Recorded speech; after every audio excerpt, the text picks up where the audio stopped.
আমি অ্যাডভোকেট শেখ বাবুলাল ব্যক্তিগতভাবে মসজিদ ভেঙে দেওয়াটার পক্ষে।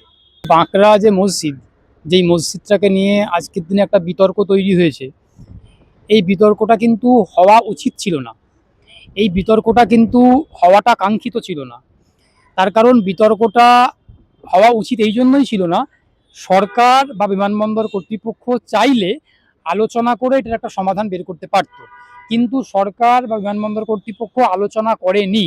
আলোচনা না করে নিজেদের রাজনৈতিক ক্ষমতাকে কাজে লাগিয়ে, রাষ্ট্রযন্ত্রকে কাজে লাগিয়ে বল প্রয়োগ করে মসজিদটা ভেঙে দেওয়ার চেষ্টা হচ্ছে। এটা অসাংবিধানিক, এটা বেআইনি, এটা অনৈতিক, এটার তীব্র বিরোধিতা করছি। পাশাপাশি আমি অ্যাডভোকেট শেখ বাবুলাল ব্যক্তিগতভাবে মসজিদ ভেঙে দেওয়াটার পক্ষে। তার কারণটা দেখুন, মসজিদটা 1 কাঠা জায়গা, 2 কাঠা জায়গা, 5 কাঠা জায়গা বা 1 বিঘা জায়গার মধ্যে অবস্থিত আমার ধারণা, যদিও 1 বিঘা জায়গার মধ্যে না, কিন্তু এয়ারপোর্টটা কয়েক একর জায়গা নিয়ে অবস্থিত। কিন্তু এই পরিপ্রেক্ষিতে, এই অবস্থার মধ্যে দাঁড়িয়ে মসজিদটাকে কিন্তু সরিয়ে দেওয়াটা সম্ভব, স্থানান্তর করা সম্ভব, কিন্তু চাইলে এয়ারপোর্টটাকে স্থানান্তর করা সম্ভব নয়। তাহলে বৃহত্তর স্বার্থে, বৃহত্তর দৃষ্টিকোণ থেকে যদি আমরা দেখি, বৃহত্তর মানুষের সুবিধার্থে, তাহলে মসজিদটাকে সরিয়ে দেওয়াটা উচিত। তার কারণ এয়ারপোর্টটা সম্প্রসারিত হতে তাহলে সুবিধা হবে। এখানে এয়ারপোর্টটা সম্প্রসারণের ক্ষেত্রে মসজিদটা একটা বাধা তৈরি করছে, তাহলে সেই বাধাটা কাটাতে গেলে মসজিদটাকে সরাতেই হবে, এটা খুব স্বাভাবিক। সেই জন্য মসজিদটা সরিয়ে দেওয়াটার পক্ষে, ভেঙে দেওয়াটার পক্ষে।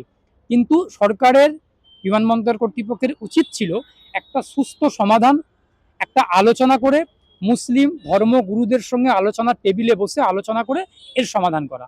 আমরা সবাই জানি যে যত বড় সমস্যাই হোক না কেন, সমাধান কিন্তু তার আছেই আলোচনার মাধ্যমে।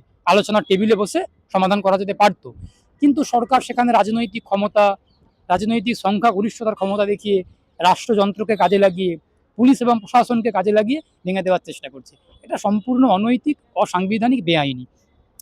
এখন আজকের দিনে দাঁড়িয়ে আমরা সকলেই জানি যে ওই এয়ারপোর্ট থেকে লক্ষ লক্ষ কোটি কোটি মানুষ প্রতি বছর, প্রতি মাসে যাতায়াত করেন। ইভেন আমাদের মুসলমান সংখ্যাগরিষ্ঠ মানুষ যারা হজে যান, তারাও আমাদের ওই এয়ারপোর্টটা ব্যবহার করি আমরা যান। তাহলে হিন্দু, মুসলমান, শিখ, খ্রিস্টান সকলের জন্য ব্যবহার হচ্ছে। রাস্তা যেমন কারোর একার না, কোনো বিশেষ ধর্মের না, বিশেষ গোষ্ঠীর না, তেমন এয়ারপোর্টটাও কারোর একার না। কিন্তু মসজিদটা তো অবশ্যই মুসলমান সম্প্রদায়ভুক্ত মানুষের একটা আবেগের জায়গা। মসজিদের সঙ্গে তো একটা আবেগ জড়িয়ে আছে। মসজিদ, মন্দির, গির্জা, এগুলো তো ধর্মীয় স্থান। এগুলোর সঙ্গে মানুষের বিশ্বাস, মানুষের আবেগ, মানুষের ভরসা, ভালোবাসা, ভালো লাগা জড়িয়ে আছে।